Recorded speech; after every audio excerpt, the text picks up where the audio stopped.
This is a PI Advice Podcast.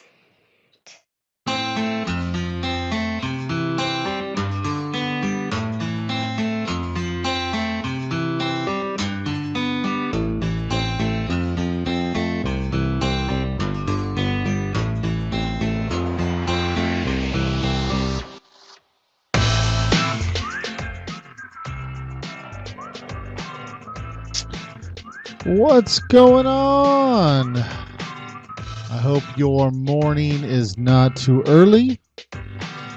As I say that, it is super late, and I don't know what I'm doing on the microphone because I have to be up in like 5 hours to go to a case. Crazy, but yeah, it's all right. I procrastinate. Things happen. Family things happen. You got to do this and do that, and go get yogurt and watch movie on movie night with the family. And next thing you know, the night is gone, and here I am. So welcome. You're like, oh, what kind of podcast is this? This is the American. This is the Private Investigator Advice Podcast. As you can tell, it's way too late, but I'm still going to knock this one out. If you are just tuning in for the first time, this is the podcast that gives you tips, hints, tells stories, tries to talk you out of the private investigation industry, or tries to help you through it if you decide to stay in it. If you're starting a business, I can give you the little advice that I have. We make our way through this thing. Let me turn up the volume here. Yeah, okay, there it goes. So anyways, so welcome. I'm totally stoked that you found me or you continue to listen to me. There are other options out there, and I definitely think you should partake of them. But at the very least, you'll be entertained on your ride to work, or while you're sitting in a surveillance vehicle, or while you're pondering your career choices in life. Andrew with the PI Advice Podcast is here for you. So I always seem to say the same thing. Work's been busy, and it has been. I've been very blessed. I've received a lot of work. Surveillance work, and I've gotten these really long budgets. When I mean budgets, they're like a typical budget for surveillance is like 2 to 3 days. I mean, that's really what you see in the insurance industry. That's kind of like the norm. Well, I'm getting these 5-day budgets that turn into 7-day budgets, and it's like it just turns into how can I bill out all this time and still be as productive as possible. And so that's the battle, to trying to hold on to them without getting burned, and just giving the client the best possible product possible without having it all go to crap and getting caught and all that kind of good stuff. So that's what I've been struggling with, and it's tough. And I'm through it now. I'm like, I'm through the storm. I'm out on the other end now, and now I'm just waiting to get paid. So, but yeah, other than that, it's been good. A lot of things happening, here and there. A lot of people asking questions, and it's like these questions are so awesome that I want to save them, and then sometimes I forget about them. And I have to go back to them, and so I'm going to be answering. One of them is a comment, and I'm going to talk about a comment that it was a spirited conversation in a comment through one of my posts. But I'll get to that later, and I'm going to talk about some books that I've read that I think you should partake of. And let's see here. I think the main topic is very interesting. I think we'll get into that too, though. And it's about kind of being responsible as a private investigator. And I've hinted about this, and I've just remembered to talk about it again. I just want to get it out there, so and discuss it, so I can stop forgetting that I keep needing to discuss it. So anyways, books, Audible. I've been audibling it up. Is that a word? Yeah, I think it is. And the books that I got, I'm going to bust out my phone here, because I'm not lying to you. I'm really going to get it. And I'm going to go to my Audible books. So, sometimes I'll be going through the library, not the library, bookstores. I love bookstores. As a kid, I hated them. And as I've gotten older, I'm like, oh, dude, what can I learn today? I should be picking up more PI books, but I'm just fascinated by business and what why people do what they do, why people buy what they buy, why people trust what they trust. And I know how I am, but there's people out there that break this down to a science, and it's just fascinating to me. So one of the guys that's out there that really stands out in marketing is a guy named Seth Godin, and he's got like a ton of books. But I was going through Amazon and I searched his name and I just wanted to see what kind of books he had. Um, in fact, I actually saw this book. It's called All Marketers Are Liars. So I saw the book in the bookstore. I didn't buy it because I know if I buy it, then it's going to sit on my bed, next to my bed. And I'm not going to. I might read like 4 chapters, and then I'm never going to get a chance to finish it. So I said, okay, I'm not going to do that this time. I'm just going to buy it on Audible. And so I went and got it on Audible. And it was probably one of his, out of all the Amazon stars, the ratings, it had the best one out of all his ratings. So I picked it up, and it was like, I could have sworn it was an 8-hour book, but I could be wrong. Very long book though. And it's called All Marketers Are Liars.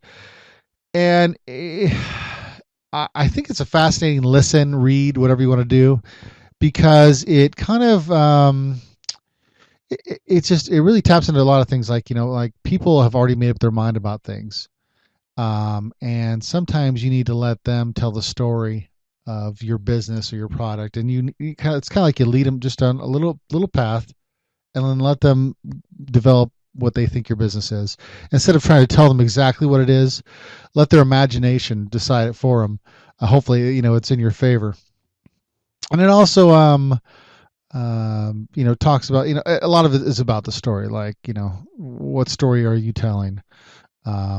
And he goes into that, and he goes through, and I can't repeat the entire book, obviously, but he hits it from a lot of different angles on what story you're telling. And I think it just really nails it because, okay, so I go to your website. What story are you telling on your website? Who are you, and what can I learn about you, and what kind of decision am I going to make about you right away when I see your website, or when I call you, I want to, maybe I just want to find out your prices. What story are you telling me? What impression are you leaving me? It's all marketing. Everything's marketing, right? I mean, yeah, and I think sometimes we just stick it in this box of marketing is something in a newspaper that says private investigator for hire, or on Craigslist, or whatever other thing you're spending. It's not always that. It's who you encounter when you're at an event, or it's that encounter, that one chance you have to talk to a client, and it's the impression you leave with them. Are you some slick talking guy? Are you that cocky guy that I played a couple weeks ago, where he just thought his crap didn't stink? I mean, if that's his story, I'm not buying it. I'm not buying that story. I'm not going to hire him. But when saying that, okay, I won't jump around too much, but so that's that book. I got something else I want to share, but before I share that, the other book I read was The Go Giver, and this one was a little bit shorter of a read. It a lot of 5-star ratings on Amazon. I got it through Audible, but it talks about something that I think we forget also, and especially in the private investigation world, because we want our value. We want to get paid for what we do, right? And we want to get paid well for what we do, because it's not easy. It's kind of like a talent, a skill. It's all kinds of, finding information that most people can't find, even though it's probably readily available for most people. Not everybody knows where to find it. And then, we do over time learn more and more places where to find information and how to find information, that the average citizen's not gonna know.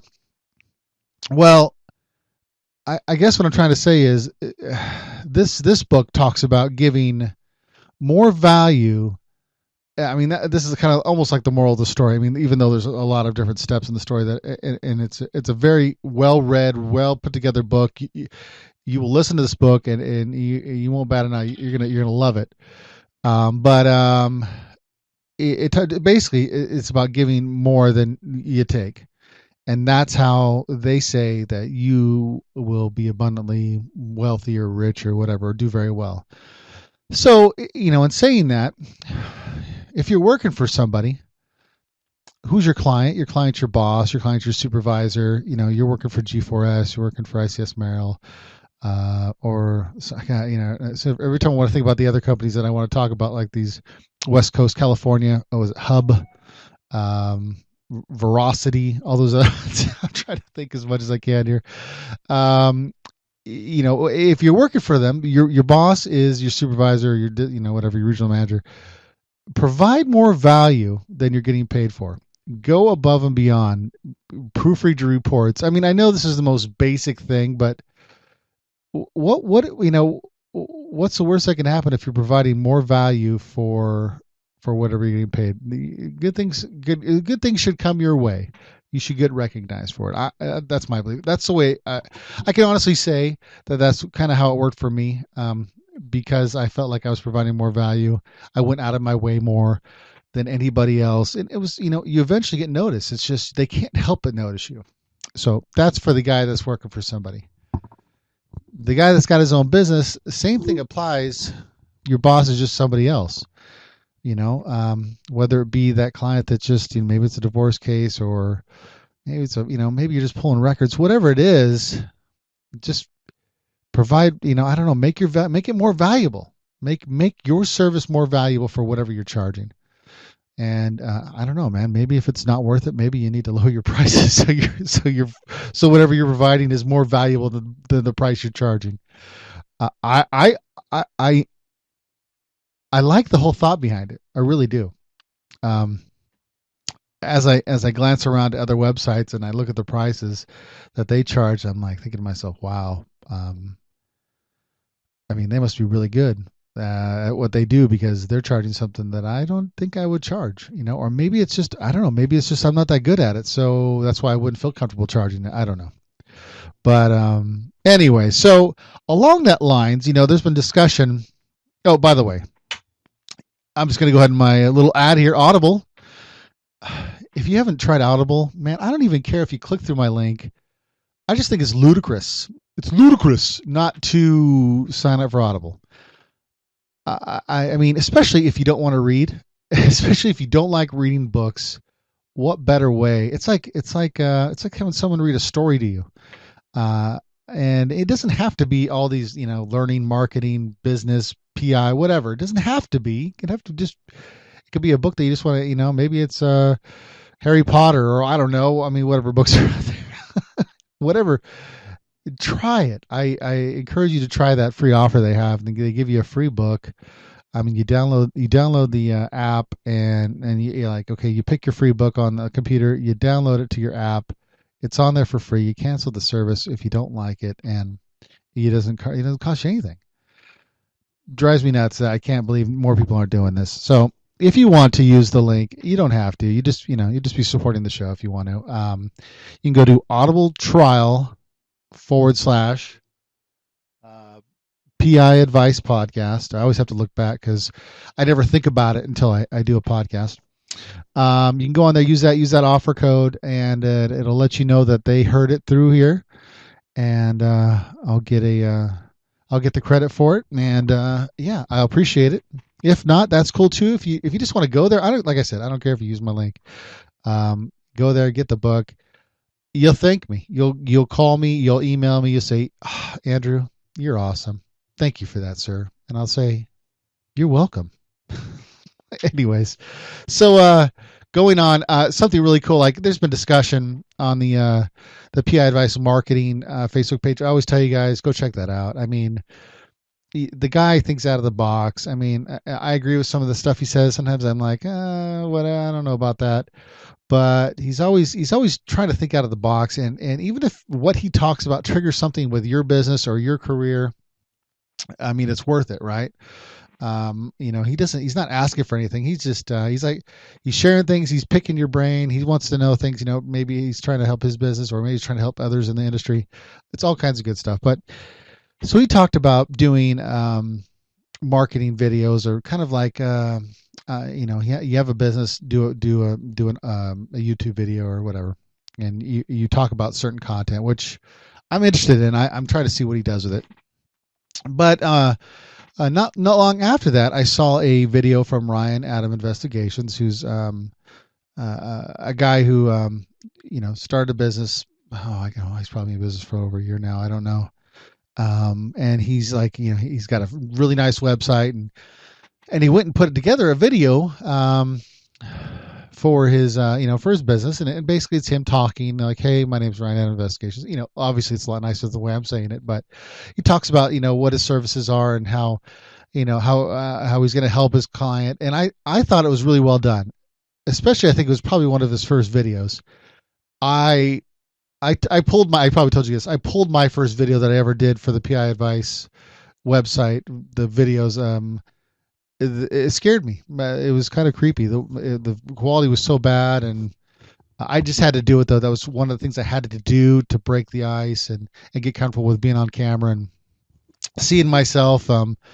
It's a weird thing. You have to try it to know what I'm talking about. But anyways, so he did. I thought that was really cool. But then I came across another video. Just I think it was by accident, or PI Now, the website, was it showed his video or something. Anyways, and I just want to play a clip of it because I just thought it was. I mean, honestly, I just think it's brilliant. I don't, I just want to share it, and it's from another very well-known business blogger, very respected. In my opinion, I respect the guy. Guy writes some really quality stuff. If you're not reading my stuff, you need to read this guy's stuff if you haven't found him yet. And really, you can find him just by looking at Private Investigator blog. And it's pronounced he's from the Diligenta group, and you can find him at www.diligentiagroup.com. I guess it's another word for diligent, but I want to play this video. I'm not going to play it all. I just want you to hear the audio on it. I think he nails it. I mean, just nails it. And if you're going to make a video for your business, see this video. It's sick good. Like, it's really good. I don't know. Maybe I'm just overly impressed, but check this out.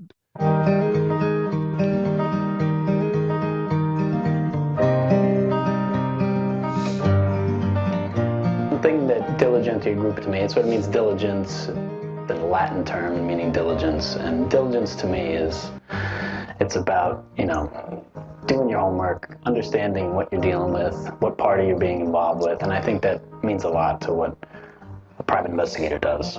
I've been a private investigator for more than 10 years now. I'm meant to do this job. As a 9th grader, I tested to be a private investigator, and there are not many people that probably test like that. Everybody's got a little PI in them. I mean, everybody wants to be Sherlock Holmes, everybody wants to be MacGyver, Columbo, Magnum PI. There's a whole level of information that people can't get, and that a private investigator can. I'm just going to leave it at that. There's more to the video. I mean, I'm sure just by listening to that, just listening, if that was just like a commercial on a radio, I'd be like, dude, I'm going to go check his website out. It was brilliant. I hope this guy doesn't mind that I'm sharing this.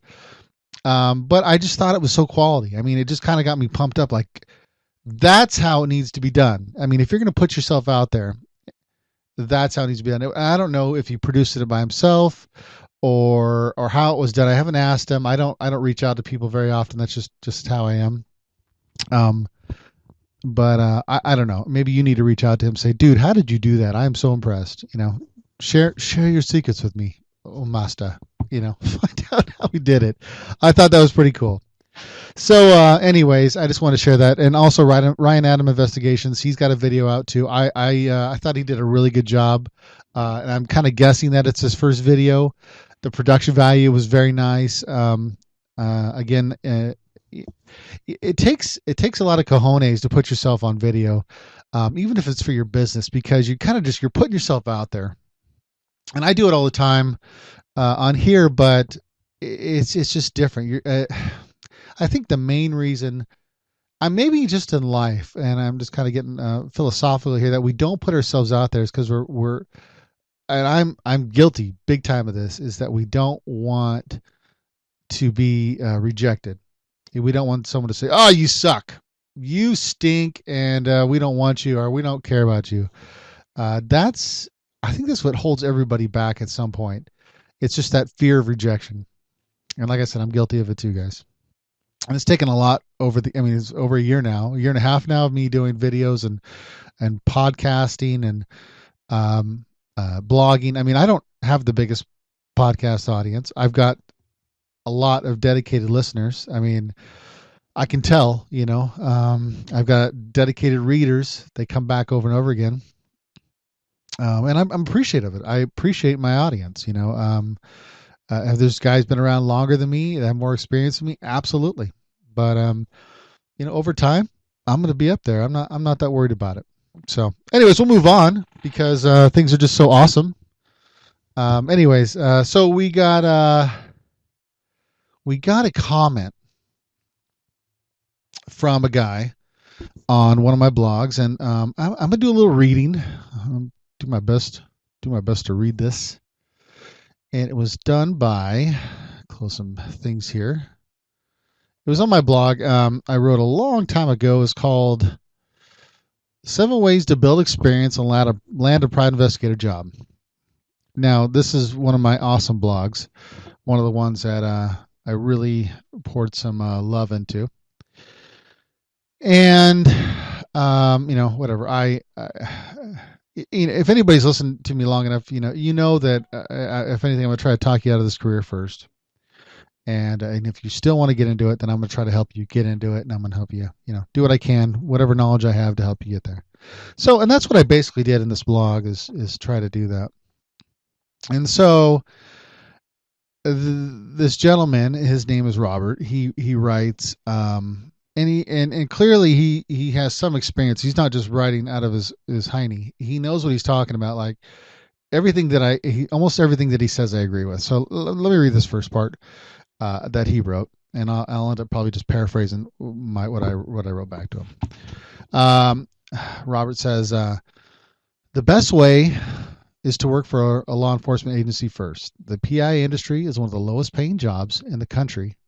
And as more people enter the field, it gets worse. The only way to make money in this field is by having your own agency. And even then, as the saying goes, 10% of private investigators have 90% of the business. Nowadays, licensed PIs are a dime a dozen. Competition is fierce, and usually whoever has the lowest price gets the business. Even if you want to transition from a private investigator to some other field, there's really nothing. There's nothing that you can transition to. If you want to investigate for a living, the best is to join a law enforcement agency, put your time in, get your pension, then get your PI license and go to work for an agency that really does. If you really don't matter what the pay is, because you're gonna have a pension. I'm ad-libbing there, but that's what he's trying to say. Since you'll have a pension to fall back on, and you will also have a lot of contacts from your law enforcement career to help you get better assignments, government contracts, etc. Now, I kind of took some issue with some of this, and I basically say, I've heard the same thing many times: become a law enforcement officer, and then become a private investigator, and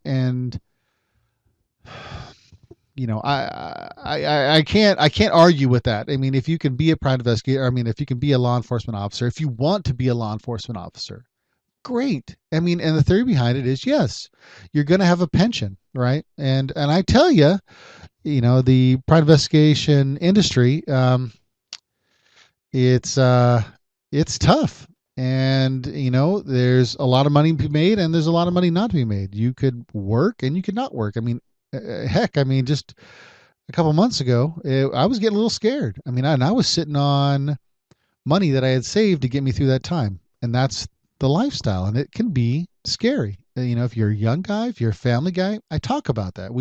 It's not like it hasn't been discussed, right? The problem is this gentleman has not read my blog, and he's not listened to my videos. He's not listened to my podcast.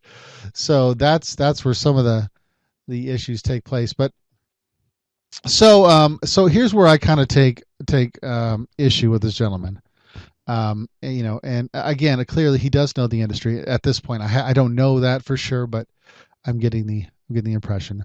The first thing is private investigators is one of the lowest paying jobs in the country. And come on, dude. There are so many more jobs out there that are lower paying than a private investigator. Now, if you're trying to say, well, sometimes you'll work and sometimes you won't, yes, that is true. But I've never seen probably a posting lower than, and this was just recently too, probably in the last year, I saw one that was like $12.50 an hour. Now, given and in saying that one particular posting was like, we're going to train you. You don't have to have experience. We're going to give you equipment. I think they might even, I don't know if they provided a vehicle or not, but they're giving you all this stuff, but they're starting you off at $12.50 an hour. Okay, well, it's $12.50 an hour, but I don't have to buy a computer. I don't have to buy a camera. I don't have to do this, spy equipment. They're going to give me all that crap, and I don't have to, nothing out of pocket right away. Yeah, that's a good deal. Yes, of course, you're starting off at $12.50 an hour, but you're getting the training. You're getting prepared for that industry, and then you quit that job and you go work for somebody else who's going to pay you some more. That's how life works. And then he says here, well, that's my take on that, right?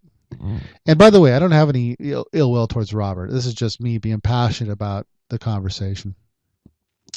Then he says, as the old saying goes, which, by the way, I've never heard this saying. So I don't know this old saying. 10% of the private investigators have 90% of the work. How can that be true? 10% of the private investigators. I don't believe that. Now, I believe that there's people that specialize, they're going to have their lawyer clients, and they're going to have there's going to be the insurance companies. And I mean, let's face it, there's insurance companies that dominate, and I you know what, that's business, that's life. Here's the thing, I don't consider myself a force in the industry. I'm not like this icon, this trailblazer. But I make a living, right? And if I'm making a living, then no, they can't be having all the business. I'm making a living still, right? I mean, it just doesn't make sense. And there's a lot more guys like me. I'm not the only one, okay? I'm not nothing special by any means. So, and then he says, nowadays licensed PIs are a dime a dozen. If you're saying in the sense that private investigators, there's a lot of them. Yes. Are we easily replaceable? Yes, we are. Are we all good? Nope. That's not true. Obviously, I'm the best. No, I'm just kidding. There's there's good and there's bad. There's people that were trained like me, that had quality trainers who, kind of built a foundation for what I do, educated me, and then, obviously I educated myself over time. So, and there's some guys out there that are just out there willy-nilly, don't know the laws, don't understand how to kind of pace yourself. They're just all or nothing, and they'll get some video, but they burned up the case, or they get burned and they don't tell anybody because they want to keep working. And then it's just a whole, nightmare for the client or for the company they're working for, or, whatever the case may be. And and employers, if you're doing subcontract work like I do a lot of, they can sniff out a guy who doesn't know what he's doing. They know. I've heard it too. They've been like, dude, please work this case, Andrew, because I'm having a tough time with these other vendors. And I'm not saying I'm great. I'm just saying this is what they're running into. And anyways, enough of that. So then he says transition. Well, what do you transition to, right? Well, that's a good point. What do you transition to? Well, you can, we've talked about it. You're a private investigator working for somebody. Well, the only place that I feel that you should be doing is you should transition to your own business and then transition to something else if that's what you want to do. You can be an investigator for a company. And I ran into, accidentally, working some other unrelated thing, I ran into some ladies like, yeah, I do hiring investigations for Microsoft. So that's awesome. I don't know if she's making $100,000 a year. I doubt she is, but it's something to transition to. I know private investigators that have transitioned into insurance adjusters, and vice versa, adjusters that have transitioned to private investigators. Obviously police officers. So, yeah, there is. But, here's the thing. You define where you're going to go as a private investigator, okay? There's nothing defining you. You can go to college like I did and then take that degree and then get out of the private investigation industry and go do something else. use that time as a private investigator, while so you can invest in your education. Maybe you don't want to do this forever. Great. I don't want anybody to stay in this industry if they don't want to stay in this industry. And there's other things you can do. Nothing's holding you back. Okay, that's just absurd. So these are the things that I'm taking issue with, and and the whole thing of starting, you have to be a law enforcement officer before you become a private investigator. And I just, that I kind of get angered about that, because that's just not true. One of the best surveillance guys that I know was an electrician. Okay, he came straight from being an electrician to a private investigator doing surveillance, and he picked it up, and he just figured it out, and he was brilliant at it. He's good. And of course, he had me helping him a little bit down the way, but he turned out great. And he's still doing it, and he's making a living for his family, and he's happy. He's happy. But so what? So what if we take this conversation about being a law enforcement? What if you don't want to be a police officer? Okay, so here's the thing. Before I started, I got out of the Army. I was in telecommunications.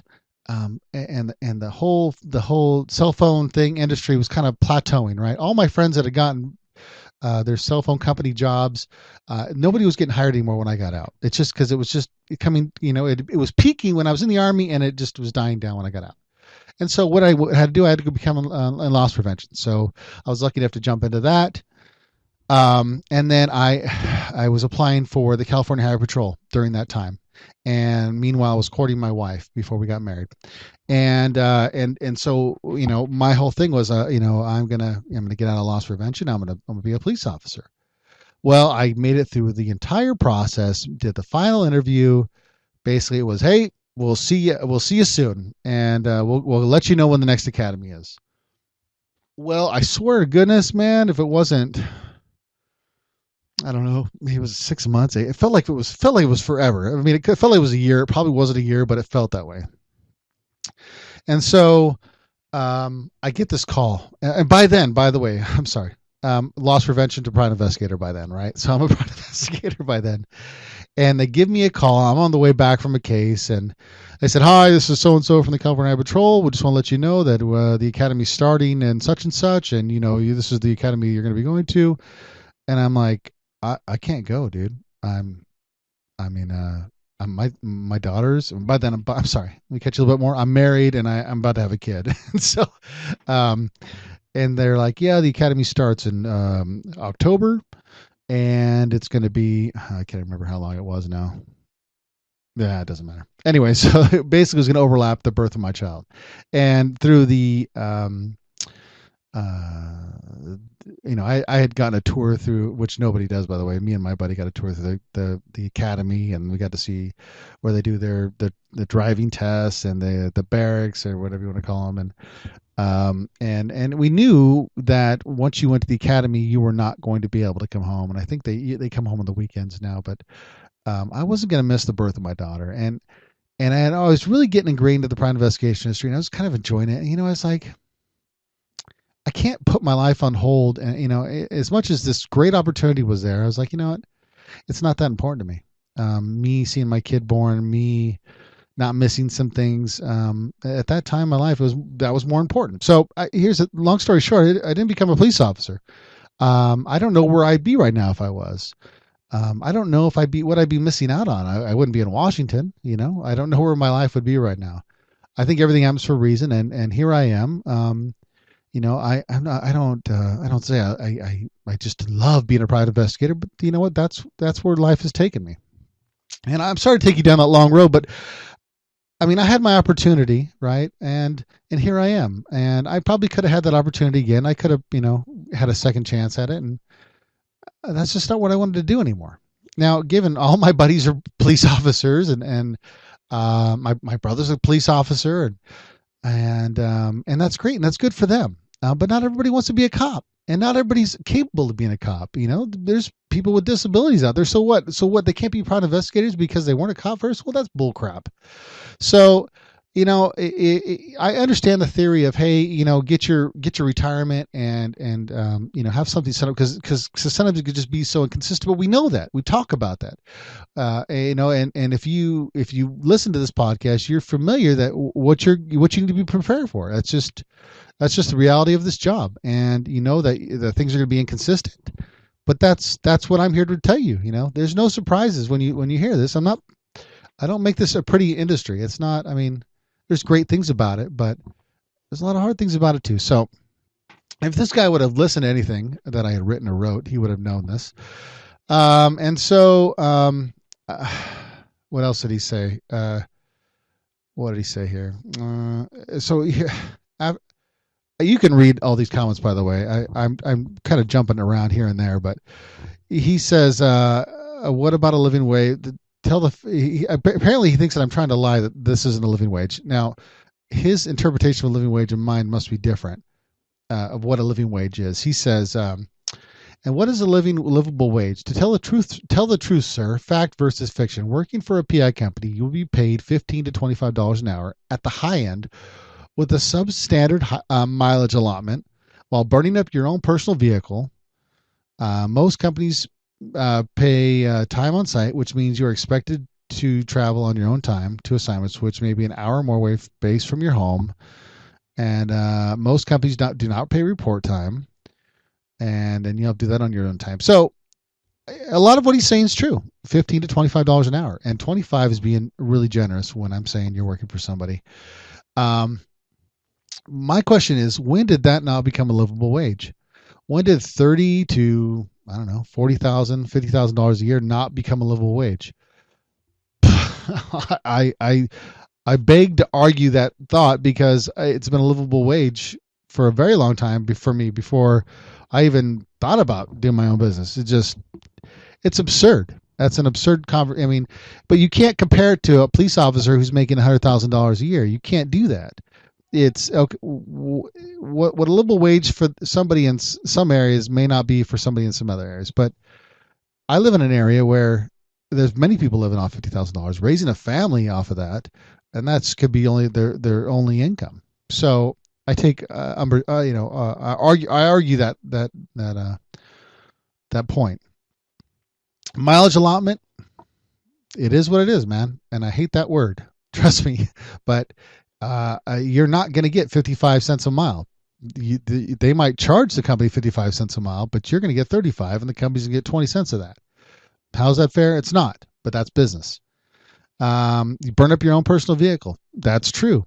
Part of the industry. And some companies are really cool about it, and they even give you an extra allotment for your vehicle. They'll give you $200 just give it to you out of the month. Like, here, take care of your vehicle. And that's their way of saying thank you for using your vehicle, and we don't have to take care of that. And travel time. Travel time is usually anything over an hour is you're not charging the company for, and the company's not charging the client for. But anything after an hour, you can. In most cases. Now, if you own your own business, you set up your own thing, But that's in most cases that's the way it is for private investigation companies. Report time. Some companies don't charge their client for it, so they don't want you to charge them for it, in regards to on their timesheet. So they'll just say, do the report in the car. That's just how it goes. I've worked for a company like that. And most companies that are out there will pay you. I mean, it's going to be like, okay, well, you're going to get about an hour. But that doesn't include the time of you putting your video together and uploading it to the company or sending it. There's a lot of time that you're not getting paid for. But again, we've talked about that. We know that. And that's part of the business. And if you want to get in here, that's what you got to get into. That's what you're expecting. And then he talks about some 1099 thing. Something about how there's only 4 companies always hiring. Well, I'm sorry to hear that. There are a lot of companies out there hiring, but it's a tough industry. We don't deny that.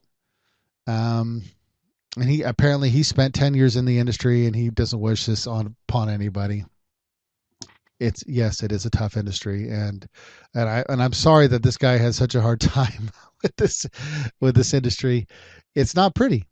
So, here's the moral of the story. Nothing defines you, okay, as a private investigator. you don't have to be in this industry if you don't want to be in it. You don't have to only transcend from working for somebody to owning your own business, even though there can be a lot of money into that. If you're good at what you do, if you're networking, if you're that kind of guy,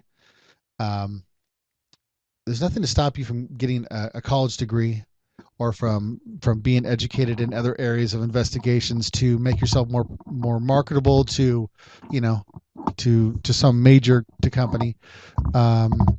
Everybody needs somebody to investigate. So, I don't get it. I mean, that's like saying, I don't know, if you're a painter, what do you transcend into? Another painter? I mean, well, people want to paint, they paint, right? I mean, I don't know how else to explain it. Not everything's going to transcend to something else. Not police officers don't always transcend into something else, right? A lot of police officers retire.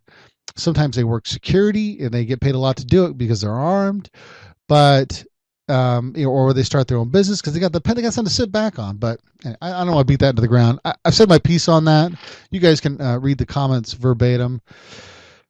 Yeah. I don't know. I had to talk about it. It just had to be talked about. What else we got on the agenda? I hear. Let's see here. I think it's time for something else here. See if I can find it here. I'm going to be pulling this out of my brain now. I'm not. It's not going to be verbatim, but this is one of these things that have traumatized me forever here. And what I'm going to try to do is explain it the best way I can, and I hope you guys understand here. So let's get into uncomfortable conversation. See how I dragged that on so long because I was trying to pull up the file just to play that stupid song, stupid intro. Anyways. It was the summer of, I don't know what it was. It was when I was living in California, working cases in California, and I got this case. It was it didn't have the best setup, right? I mean, I was just I don't know. It was ugly, and nobody was coming out of the house, and it's one of those cases where at the 4-hour mark you just had to go knock on the door. I didn't have a phone number. And at the time, I was really big on the witness to an accident pretext. And the way I framed this pretext was, and I'd used it before in this way, I don't do it anymore, was I wrote down like 5 different names on a piece of paper. And I had looked people up through the internet, whatever, with the same name or similar names in the area. And so I would scribble down like an address and a phone number and a name, and I'd cross them off like I made contact with these people. And essentially my witness to an accident pretext was, hey, somebody, I don't know, gosh, I'm going to chew this up now. Basically, I had to have it was my reason to come to this person's address because I'm looking for somebody who saw an accident. And we didn't get their contact information, so I searched through the yellow pages or the white pages or whatever it was, and I found these names, and I've been going to their homes and making contact. And so I'm going to make up a name. We'll just call her Evelyn White. Okay, that's the fictitious name I've just developed to protect the innocent. So I go knock on this door, and from behind the door they go, "Yes, what do you want?" And I say, "Hi, I'm looking for Evelyn White." And she says, said something to the, I can't remember exactly what it was, but yeah, what do you want? What do you want? I go, "Hi, I'm looking for a witness to an accident," and I had to search through the white pages for all these people that live in the area. We didn't get their contact information. And through the door, she said, I don't know whether it's through the door or not. I think she opened it up and says, "There are 4 Evelyn Whites in this area, and this is very unusual for you to be knocking on my door and asking me for this." And she's like, "I'm going to call my lawyer. I'm going to call my husband." And I swear to God, she said that. I was just like, "Oh no, I'm in trouble," and because I had a feeling that this case had been worked before, and I had a feeling that something similar had been used like this before, and I'm like, crap. And this is all happening in my brain, of course. I'm not saying this out loud, and I'm just about to poop my drawers. And she says, let me see that paper. And she snags the paper out of my hand, my fictitious name paper, and she says, what's your name? And so stupid. I go, Andrew, and I gave her a different last name, but it was very similar to mine. She says, "Oh, okay." So, and she repeats it. And she's like, and so what?" And she make me repeat my pretext again. I'm like, "Yeah, listen." I go, "If you can't help me, listen. I don't want to bother you." I'm like trying to get out of there, right? I'm trying to back out. I'm like, "Yeah, listen. I didn't expect this kind of response for someone. I'm just trying to find some help for finding someone who saw this accident." And she's like, "And so where are you parked? Where are you parked?" And I'm like, all my worst nightmares are happening right before my eyes. Like all the things that I do to prepare for this that usually never happen are happening. And I'm like, oh, I'm parked down the road. I couldn't see the numbers on the houses. So I walked down here and I this is the house that I was looking for. And so she go, well, let me get my cane. Like she needed it. Right. Maybe she did, but I don't think she did anyway. So she goes out there and, so where are you at? And she's like, on the sidewalk. I'm like, I'm down there. I go, hey, you know what? Sorry to bother you. And I'm on my way. I'm leaving. See you later. And so I leave and so I walk down. I'm freaking, get in my car, take off, call my boss. He's like, get the hell out of there. Pardon my French. But so I get out of there. And yeah, that was my uncomfortable conversations. Now, if this happens to you folks, I am so sorry. I mean, but be prepared for things like that. I mean, thank goodness I was parked far away, so she didn't get my plate number, and nothing worse happened. I think that case actually was worked again. They never knocked on the door again. That didn't happen because either she had been worked before or she'd been coached by a lawyer. I'm not quite sure, but not that my pretext was foolproof, but who says that? Who says, let me get my, I'm going to call my lawyer, my husband, like this is very unusual. Like who says I'm going to call my lawyer? Come on. Anyways, I had to talk about that. So now it's time for the main content. You're probably like, dude, really? We're just getting into that? It's been like 50 minutes. I'm almost thinking about stopping it and be like, well, I'll just talk about it next time. I'll have something to talk about. But here's what we're going to talk about today. And I kind of hinted about it last podcast, but we're going to talk about when you do locates, okay? And I'm not some professional guy who just does a ton of locate. I don't do a ton of locates. But one of my biggest fears is getting an assignment like that and them going, I need to find so-and-so for so-and-so reason. I need to find so-and-so because they owe me money. I need to find so-and-so because my long lost lover, love of my life or whatever it is. And, and then like finding them, reconnecting them, and then somebody getting hurt. Like it was like a plan to, find them and hurt the person. This has always been my fear. And I had even heard like one of the, excuse me. Let me get a little coffee here. One of the first Pride Investigator Association meetings I went to, a guy who's been in the industry for like 20, 30 years. He's like, he did a locate for somebody. The guy had said, hey, I went to prison for 3 years for doing something or being accused of something I didn't do, and I want to find the person that sent me there or that testified against me or something to that effect. And he did a little looking into it. And this isn't my story. This is somebody else's story, but I'm just trying to give a point here. And the guy, he found the guy that the client was looking for. And the guy's, okay, great. Give me that information. And he says, oh, I can't give that to you. Now, mind you, the client had paid this private investigator $2,000 or something ridiculous to find this guy, to find this person. And the person didn't want to be found by this guy. And so he did not give that information. Well, then the client took the private investigator to court to get that information. And I don't know what district level it was, but the judge is like, no, if he doesn't have to give you that information. I know it sounds crazy. You paid for this information. But under the circumstances, you just went to jail for 3 years for something you say you didn't do, and you want to find the person who accused you of doing it. Why do you want to find them, right? Like, what are you going to do when you find them? And this guy wasn't represented by an attorney or anything. This is out of his own pocket. And then the guy took it to another higher court to get that done, and apparently, again, the judge was like, no, he doesn't have to do that. So it was a real big to do, right? So I mean, really, like, why did this private investigator not give that information to him? It's because he didn't, obviously he didn't want that guy to get hurt. The accuser, even if accused is wrong or not, doesn't matter. It's about, so we have this power, right? We have this power to find people. We have certain websites we get to go to. We know where to look, the deep web and the tricks of the Facebook and the MySpace and all these other little tricks to find these people, right?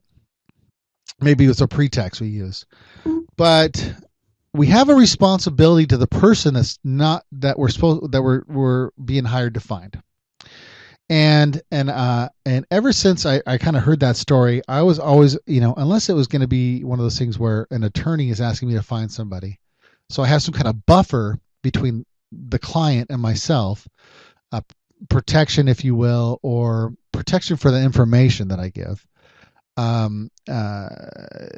My motto would always going to be, I'm going to give your information to that person, and if they want to be found, if they want to make contact with you, then they will. Or if I get the permission for you to make contact with them, then I'll let you know. And with that being said, that's what I've always stuck to. And some people don't jive with that. Some people don't care because it's so innocent. Like, I need to find, some random find somebody situation.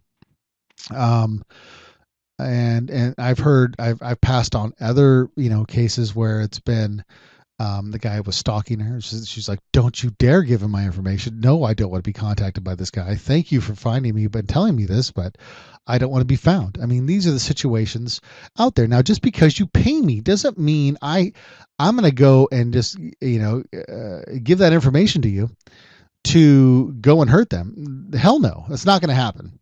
So, we have a responsibility as private investigators, and that's really what it really comes down to. We have a responsibility to other people, not just our clients. And it's imperative to keep that in your mind whenever you're finding somebody. And I would just give the advice of, just, you put out this disclaimer.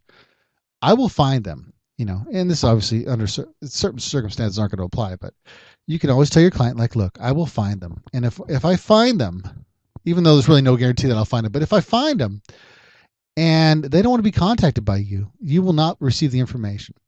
So you will pay me, right? You're going to pay me to go do this, and you're taking the chance that they might not want to be found. And I'm not going to owe you anything when it's all said and done. So you're taking that chance. Do you still want to find them? That is a great thing to keep you out of trouble. Now, if the person you find wants to talk to them, then great. That's under their own, it's almost like you're releasing liability. Like, okay, well, I did my part, like, you want to be in contact with them. Great. What really brought this, to me wanting to talk about this with everybody is because I got a call from a friend, and, he has a different theory on this. And he told me a story basically where he was hired to find somebody. He found him, gave the information, and the person that he found got hurt.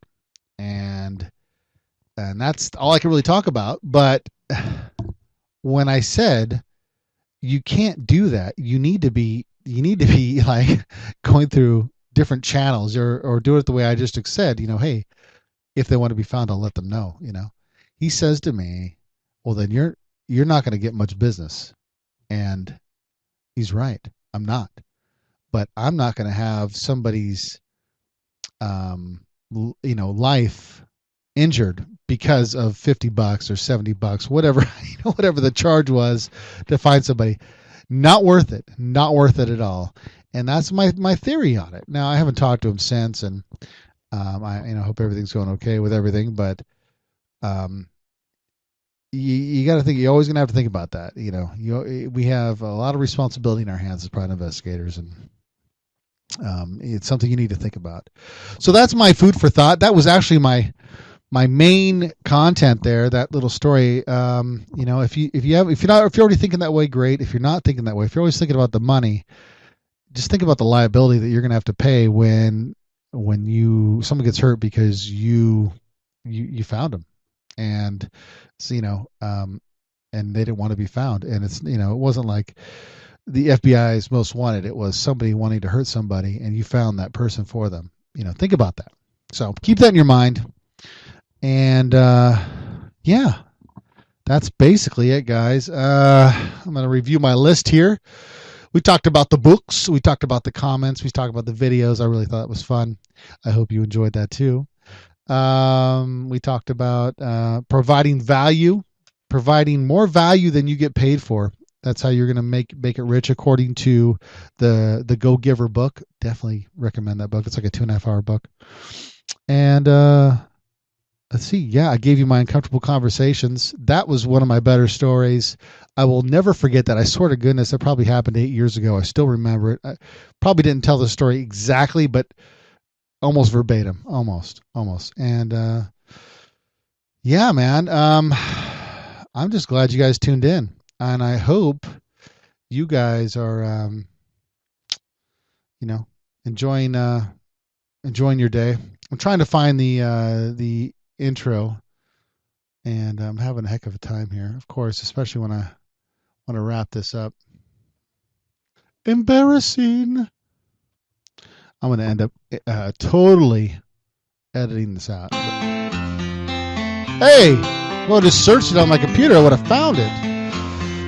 All right, guys, gals, soon-to-be investigators, current investigators have been investigating longer than me.